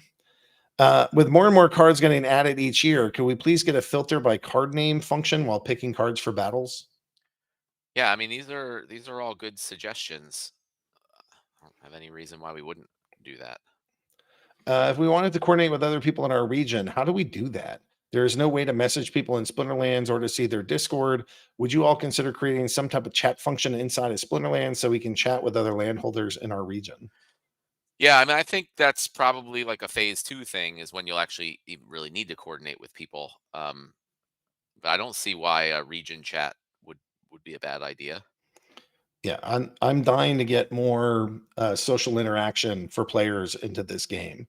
So that's on my list, and we'll see. You know, we got a pretty full plate for the next little bit because we have some commitments, but certainly I want to tell you guys it's high on my list to try to make it even more interactive for players, and not necessarily just in Discord, but actually in the game. Are there plans to be able to buy more than 50 energy per 24 hours, even with a higher cost? Um, yeah, I mean, as an overall thing with energy, it went into effect recently, and we are evaluating the results, and we may make some tweaks and changes to it as a result. Like we say that all the time. Like we put out something, we try it, and we tweak it if we need to. So one of the things I was thinking um, was that instead of having a cap on the amount of energy, it's something where it could just like increase in price at certain amounts. So maybe like the first 25 is a certain amount, and then the next 25 is more, and after that is more and more and more. So you could literally play 24/7, 365 if you want. It would just be more expensive, which is to the benefit of all token holders because it burns tokens. What this is a very uh, cynical question. What's the point of manually playing the game considering the amount of optimization bots provide? Do you want to provide any feedback there? Well, yeah, I mean, you didn't read the rest of it, which is a potential solution. But I'll first say that the potential solution doesn't actually solve anything. So that is not a solution. And that's one of the difficult things about this problem is that a lot of people offer or think that there are these solutions that don't actually work. Um, so, I mean, the simple answer to the question is because it's fun to play the game. I mean, Yeah, why do people play chess? I mean, 100%. why do people play Go? They enjoy playing the game. But that being said, we've talked about this over and over. I'll repeat it again. It is our goal to not block or ban bots in any way, but to make it so that bots do not have advantages and optimizations, and that ideally humans can even have benefits over bots, at least that aren't using like AlphaGo AI level things. And that's what we continue to work towards. Deterring bots should especially take place in tournaments. Well, that's a whole separate. I mean, tournaments is a separate thing, wherein tournaments have a sponsor that's putting up the prize, and the majority of the tournaments is sponsored by the SPS DAO. And in that case, the sponsor, that's like a centralized thing as it is. So the sponsor should be able to set whatever rules they want for the tournament. So I don't see any reason why a sponsor shouldn't be able to say I don't want to allow bots in tournaments, and we put in whatever things we can to try to prevent that from happening. And that's something that would be a very good governance proposal, if people would like that. It seems that currently Splinterlands focuses on promoting land and land related content, but the people who do great work in the tournament space of the game get zero love. It comes across that unless I make FOMO type of content, either buy packs now or buy land now type of videos, then you won't get any love or promo for your work you do within Splinterlands. And it's not a question so much as a comment. Any thoughts? Well, yeah, I'm not the one involved in the type of promotion or love for video content producers, but I don't see any reason why people who make any Splinterlands videos shouldn't be equally promoted. Yeah, and I don't know that it's about promoting land. I mean, there's a curation team. The curation team doesn't have a mandate to only focus on land or only focus on something. You know, make it the content that we produce as a community should cover everything, and there should be rewards for covering everything. So, sometimes it takes a little time to get noticed, but I don't think it's about whether you're doing tournaments or whether you're promoting land or some other specific type of content. Particularly for the hive power that we own and that we vote with. We're not content agnostic, but anything that's really Splinterlands related and is designed as a quality post should be able to earn some love. There's not I think it sometimes takes time to build your reputation enough so that you get noticed by the curators. Is there a possibility to lower the drop rate of the potions in the chests or to create new uses for them? Well, I mean, it's certainly possible to lower the drop rate. Then we'd increase the drop rate of other things. I don't want to increase the drop rate of the reward cards because those were set at a specific level for specific reasons. If we were just to increase the amount of chests that have SPS in them, it's a fixed pool of SPS. You just get less SPS across more chests. So I don't know if that really helps anything other than makes people feel good about getting less potions. But really, the idea is like to encourage people to buy packs. If you have all these potions, when you can get Rift Watchers packs or when new editions of packs come out, you can use them, and they're actually quite valuable in that use case. So I'm not. I still don't really see a big need to lower that. And if you just aren't someone who takes advantages of packs, then that's your choice, and you don't get the benefit of the potions. Yep, totally on board with that. All right, it's been 3 weeks since the listing proposal was passed. Would it be possible to get someone from Blockchain Founders Fund on the town hall in 2 to 6 week time for a progress report? Yeah, I can ask them to pop on here. Miscellaneous. Coming into the age of auto GPT, how is your team preparing for adapting? I'm missing PJ for this. PJ is a nut over Chat GPT. Yeah, it's a pretty open-ended question. It means adapting as far as like, are we going to use it like internally to help us build things? And yeah, absolutely. Any way that we can. If it's as far as like, is that going to be running bots in the future? Possibly, and that doesn't really change our stance that we've talked about earlier on bots. But any way that we can use it and benefit from it, of course we will. Yep. Has the Mayweather fiasco been settled? Nope, that is an ongoing case, and I guess we're waiting to hear back from their attorneys in it. If I get to 100 days without a legendary drop, could the team make me a legless title to celebrate my achievement? Awful chest luck. Matt?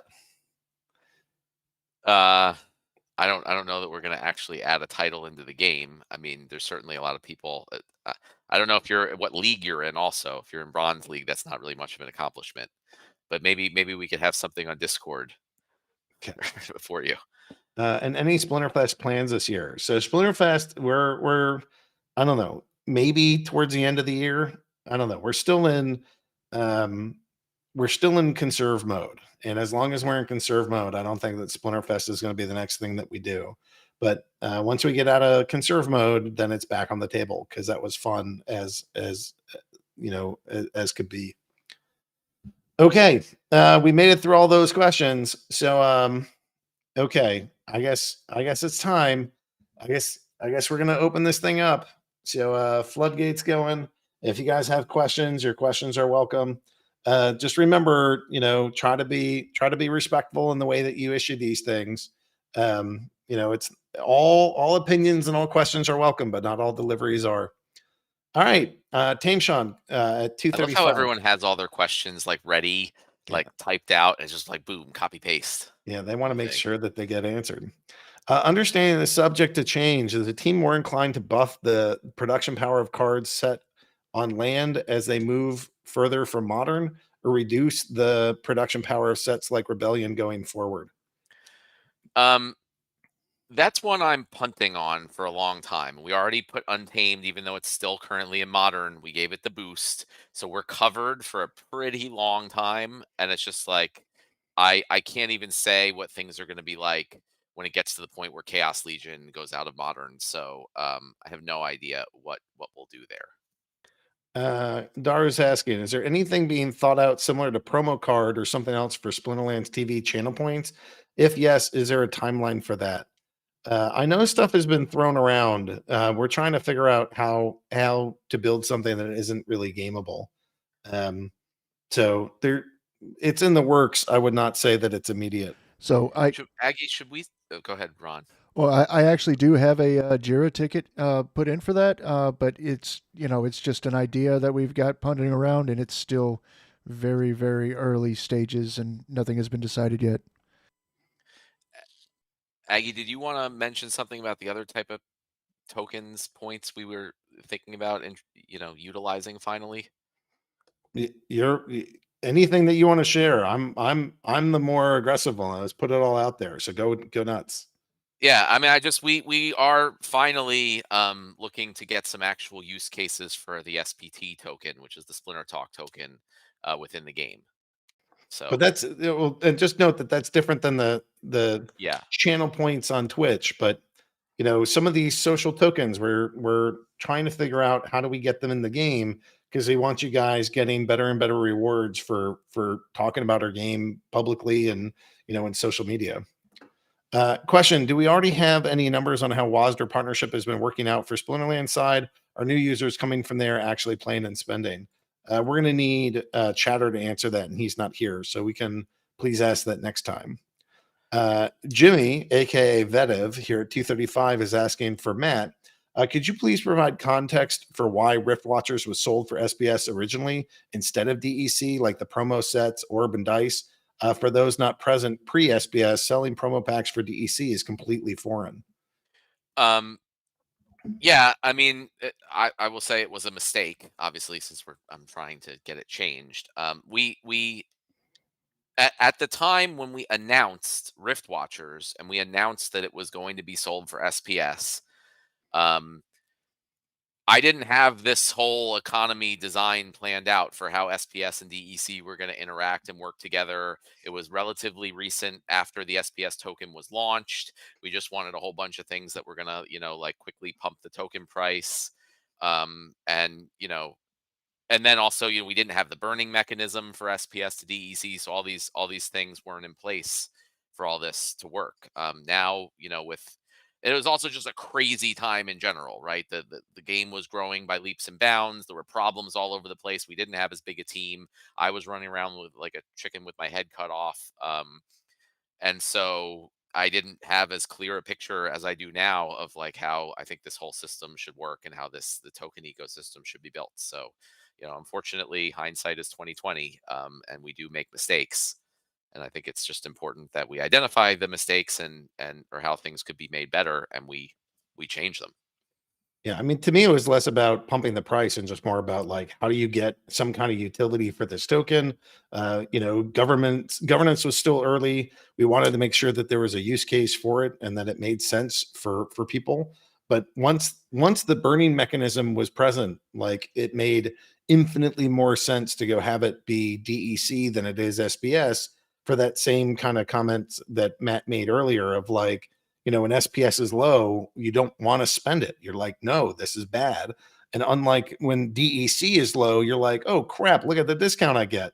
So it's just, the incentives are wrong for selling things priced in SPS, where the incentives are perfectly aligned when you're doing DEC, all up and down the value chain for the game, the community, the tokenomics, everything really works out. So hopefully especially now that DEC is getting up to like as high as 970 splintoshis and they're not that far back time period.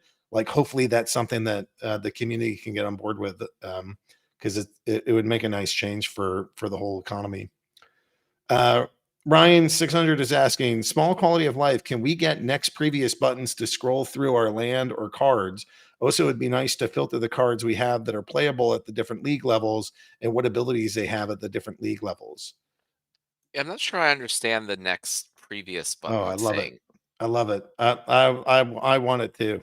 Yeah, just like in the grid view, so that maybe not the grid view, but when you're looking at individual plots or something, so that you can go next, and be able to go see what else you have there. It's just a Sure. I different mean, way. yeah, there's no reason I would be against having things if people want it. All right, Extreme Player 63. There's no easy way to ask this, so let me just jump in. I'm a private equity fund manager, and I have to audit my accounts at least twice a day, every day. I always know the penny, what I have, and where it's located across all accounts and wallets. I don't understand how these stolen wallets were not checked and moved earlier, but were not even remembered about, especially when we had to talk about runway money only a few months ago. This seems like a huge letdown from the top of the team, as this should never have happened. Obviously, bookkeeping, auditing, and money management needs to be better addressed here quickly. Aggie, I infused a chunk of money into game a month ago, and this level of disarray of how money is handled is a bit concerning, to say the least. What actions are being done to make sure that this never happens again? Yeah, that's a good question that I can take. So those wallets were stopped being used like over a year ago at this point. And things were in 100% complete disarray, around that time, right? The game grew extremely rapidly, way more than we were prepared for. Anyone who was around that time remembers. And we didn't have good controls in place or anything for all of this, because it was mostly me and Aggie ourselves trying to manage all this stuff while trying to keep the game running and our hair not on fire. So yeah, like things were a mess back then. We have much better processes in place currently for all new things, and that's why no new wallets that were less than years old were affected in any of this incident. So yeah, it's unfortunate that we grew faster than we were prepared for in the past. But we recognize that, and at this point, everything we're doing, we have a good team of people who's much more on top of these things. We have much better security, tracking, and management around all these things. And it's unfortunate, in this case, some of the things from before we had all that in place, slipped through the cracks, and that that's still possible that it's the case. Obviously, we're taking more time after this weekend to go back and try to find anything that we may still have missed, but that's the reason. In the past, we didn't have the processes in place that we do now. No.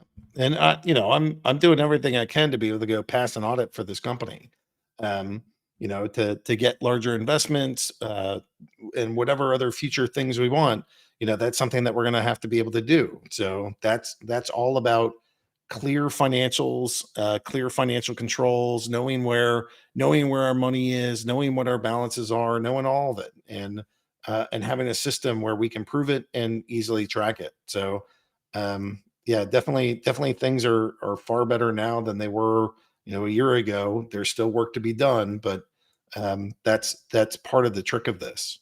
I actually think PJ didn't really address this earlier, but I mean there was a pretty significant breach of a significant third party provider that we use for this.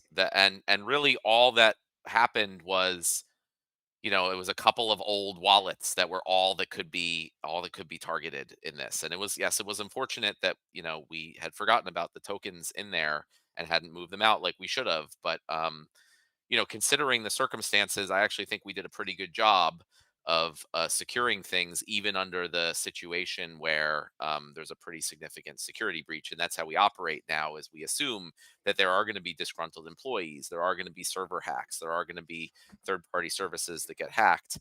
And as far as we know, all of our newer things, since we've implemented these mechanisms, are pretty well resistant to those type of things. Congratulations to Endeavor Freedom. It looks like you got yourself a sweet Caldera castle. That's a nice win. question: what are your thoughts about a new potion to increase the chance for soulbound reward cards? This is like the what was the potion called that everybody was asking us for? I don't know, but where'd you go in the chat here? I'm at 236. Jimmy, aka Vedev. Oh well, Fat Jimmy had a question at Oh, 235. I think. Did I miss Fat Jimmy? Oh, sorry. You mentioned the rating ranking system as something on your radar. I'm hearing more and more players vocalizing extreme frustration with the current rating system. Many players are literally activating bots as a direct response to this frustration. What level of priority do you personally see for the revamping of the rating system? I see it as a pretty high priority, although not as much as like land and some of the other things we talked about. The the thing is, it's hard to just like it's a revamp, right? It's not just like, oh, change one thing. So I was thinking it'd be good to go to methods more similar to Hearthstone, where it's a fixed amount of points. In Hearthstone it's stars, but you just get a fixed amount for each win and each loss. And since it's there's RNG involved in the game, using a strict like elo rating system like chess doesn't make as much sense. So I'd love to change to that. So you have a win, you get 20 points. You have a loss, you lose 20 points or whatever, just flat. And you know exactly what it is. But then that also affects a whole bunch of other things. Then we have to worry about like leaderboards and how do those work. And then because like when players get higher up in their rating, it's harder to like move up and go off into the distance. So and there's lots of like all other factors that change with that. And then we're talking about also replacing collection power with staked SPS rewards, which would need to factor into that. So these are all things that I think are very important and we do want to change, like this year, definitely. But it's, we need to go through everything and make sure it makes sense and works for all the different like nooks and crannies of the system and can't be exploited. All right, now I'm scooting down 236. Vedev, what are your thoughts about a new potion to increase the chance of the soulbound reward cards? Yeah, I'm open to it. I mean, anything where you're burning DEC is fine. So I think that would be cool. Is there something we can do for land to stake unopened packs?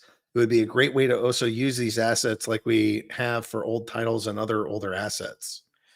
Possibly, but that's one of the things we were considering for a new guild building, actually, which would be even before it would be available on land. Do you have preliminary numbers for the amount of staked SPS you would be required to have per league? Where's that question? That's Ape of Wall Street, 236. Oh, sorry, I don't know how I missed that one. No, there's no numbers yet. That's still being worked out. And it's, I'm actually thinking it would be less of a like hard, you need this or you can't go into that league, like collection power is, but something more of a, limits your rewards like we've had for other things, like limit your reward points that you get per battle or reward shares. So like each league, there'll be certain like ranges or something where if you have like below it, then your rewards are going to be limited. But that's still like numbers and the details of that we still have to figure out. Byzantinus is asking, is Splinterlands going to take advantage of the issues that ETH is having with Blur?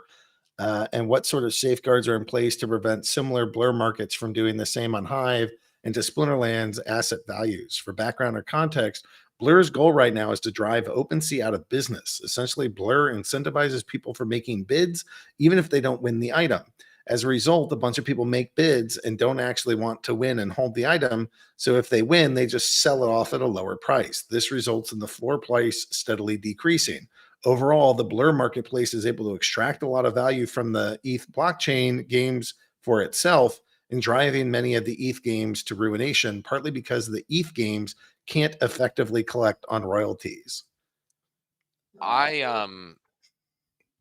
I find that those things are going to sort of work themselves out of the system after a little bit. Like if, I mean, I don't want to go into it too in depth, but overall, like we're not dependent on royalties as a lot of ETH projects are that don't have an actual project and they're just NFT projects that trade around. So it won't bother us as a company or product at all if we lose out on some royalties. I mean, already, third party markets can be created on Hive that that have lower fees for card trading, and that's totally fine.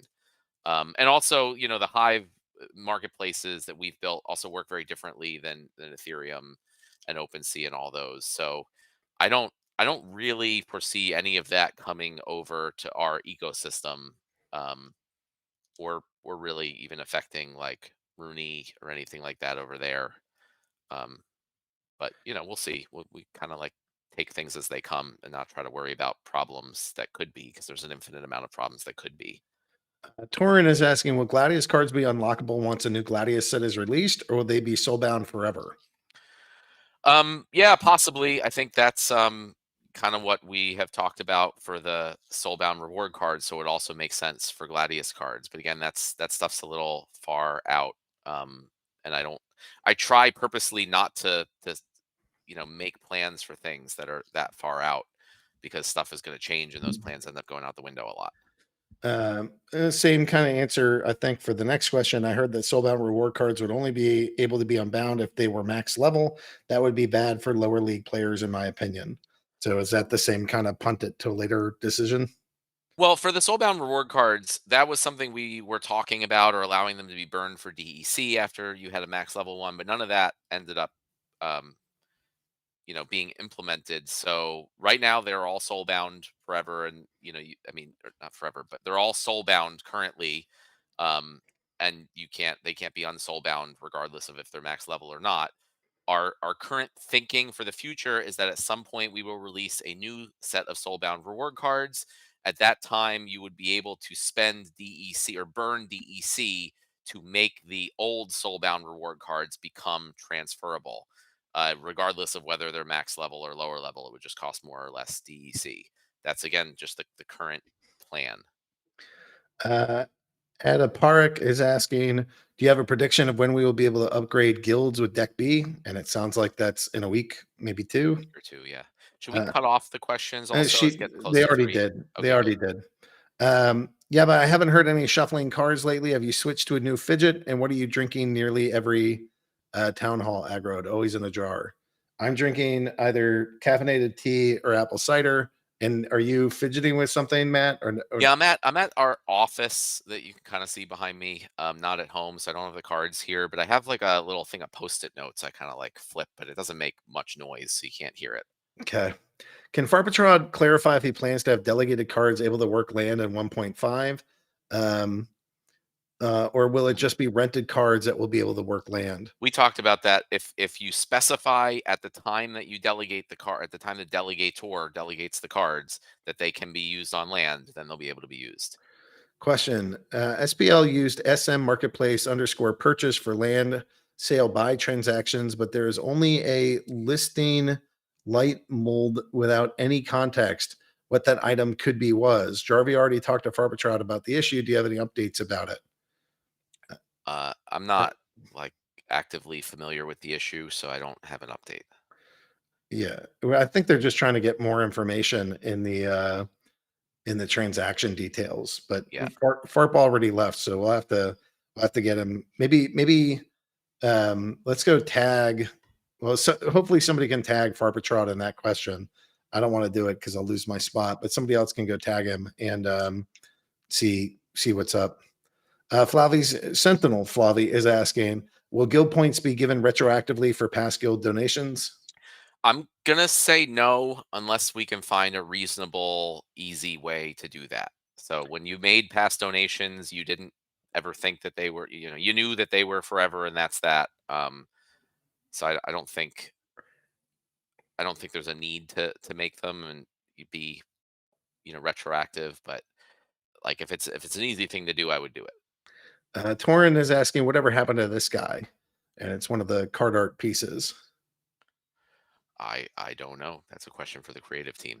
Well, Creative team comes up with what the card names and art should be. Jovek is asking, when Deck B was available, it had a peg to vouchers. One voucher was about 200 Deck B. Could vouchers get a peg to deck in game so people can get deck in game other than by renting or burning cards? For example, burn a voucher in game for a set amount of DEC. I mean, I don't really think we want that as like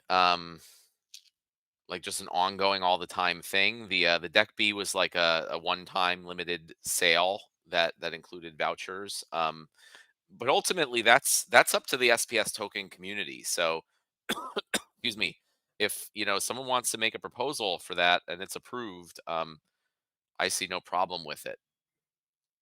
CryptoZard, as I've sponsored all my 100 plus tournaments, can I request and allow bouts in my tournament? As Matt said, we can request this just now. Well, so that isn't something that's built into the actual system yet. There's no actual way to uh, keep bots out or attempt to keep bots out. So I said that should be. I mean, that's a reasonable thing if you sponsor a tournament to be able to say that. But then we'll just need to be able to build in something that says like this is a no bot tournament, and somehow incorporates a captcha or some type of mechanism, centralized mechanism to stop bots. Blewett is asking, I know that the proper land rental system is not going to be implemented at launch of 1.5, but is there any chance to have basic land delegation in place at the early stages? I know I would love to delegate out some of my plots to guildmates for free and have them fully collect whatever resources they unearth, while the mythic owners would still get to collect the normal taxes involved. This would also allow non-landowners a way to participate right off the bat, at least until a proper rental system is implemented. So this isn't the card rental system. This is the land rental system. I mean, I'd love to have it, but like we already got a whole ton for 1.5, so I don't want to like delay the 1.5 launch to now build in, land delegation. So our plan is, as usual, is to like get things out as quickly as possible with the, in phases with the minimal amount we need. And like the vast majority of users are still able to enjoy their land and start using it and staking DEC and staking cards without land delegation. And our goal is really just to get that stuff out first and foremost, and then other things will come after. How is the team feeling about the print rate for the soulbound cards? Are we looking good, or will adjustments need to be made? I think generally it's on track for what I was looking at, but one of the things when we changed the energy system, since now everyone's getting like equivalent of 100% ECR for every battle, there are more chests being earned than were earned before. So, I'm thinking we may need to adjust the amount of reward shares needed for the chests up a little bit just to account for that change in the energy system. But I haven't done all the math on that yet. But it's not too like it's still within the general ballpark of what we're looking for the reward cards. Question, and we're getting down to like the last three questions here. Okay. Can you please consider letting pending SBS from rewards have the option of being burned for DEC instead of being staked on claim? I think a certain subset of users would utilize this feature and benefit token holders. Basically, you could claim all or burn all when you go to claim rewards. Yeah, I think that is cool. I don't off the top of my head have any reason why that would be a problem. I mean, we didn't want people to just be able to get the DEC and get the SPS and dump it on the market, but burning it is potentially even better than staking it. And following the above question, can we consider allowing SPS from rentals stake to be spent for Rift Watchers pack? Can we consider allowing SPS from rewards to be spent for Rift Watcher pack? Well, I think it would still just be DEC. If Matt's thing,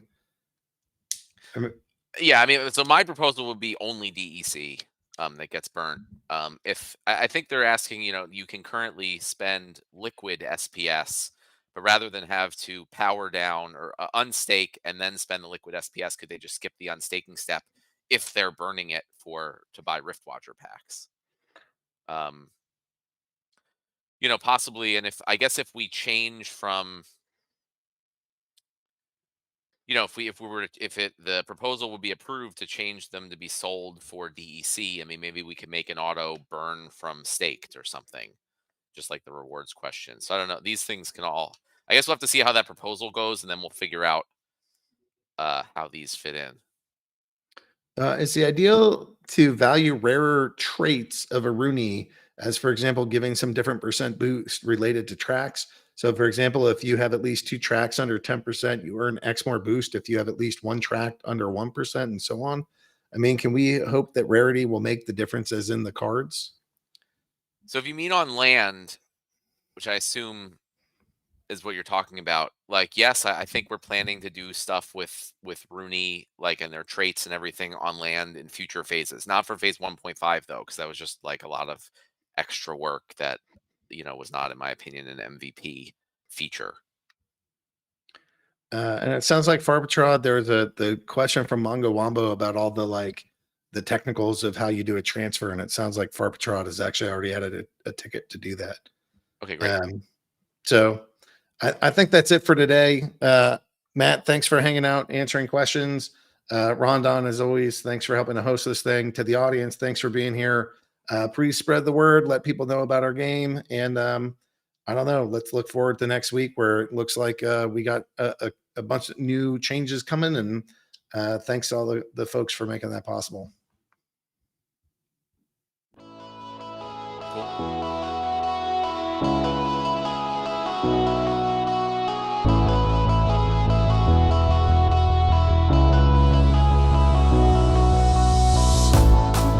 When chaos reigns and hope is lost, when your darkest days aren't saved by the dawn, we bring the light to help guide the way. We are with you. We are the Rift Watchers.